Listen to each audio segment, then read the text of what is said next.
দেখেন ভাই, আপনি এখন দাঁড়ায় আছেন? আপনার কইলাম আপনার কোম্পানি কলম লাগবে না। ভাই সব কোম্পানির কলমই তো রাখেন, আমাদেরটা একটু রেখে দেখেন। টার্গেট পুরো না করতে পারলে না খেয়ে মারা যাবো ভাই। আরে ভাই, আপনার কোম্পানির নামই তো শুনে নাই। মানুষজন দোকানে এসে কয় এই কোম্পানির কলম দেন, ওই কোম্পানির কলম দেন। আর এখন আপনার নাম না জানা কোম্পানির কলম নিয়ে আমি কি বিপদে পড়বো নাকি ভাই?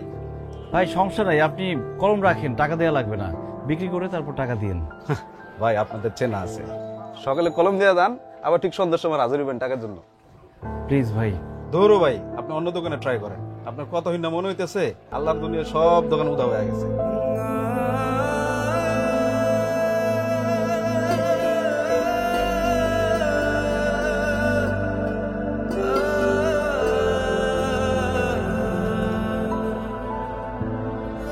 আমি জানি আমি বাসে উঠলেই মাস শেষ হতে এখনো যে কয়দিন বাকি আছে তার মধ্যে আমি 2 মাসের সব কলম বেচে দিতে পারবো, কিন্তু আমি একজন সেলসম্যান।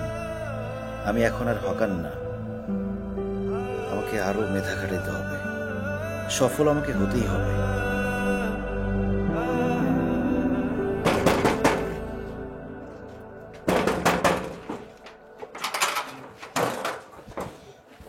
রান্না বান্না শেষ হয়েছে?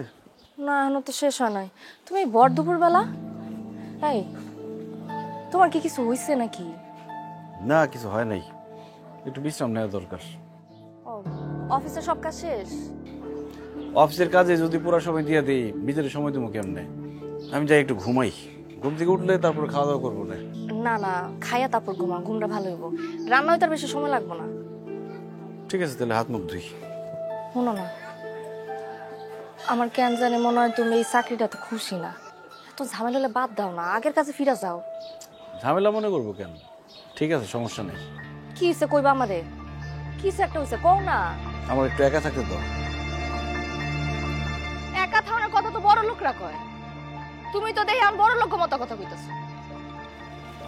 অপারেশনের সব টাকা নষ্ট করছে, ঘরের মধ্যে 30,000 কলমাই না ফালাইতেছে। কি যে করতেছে আল্লাহই জানে।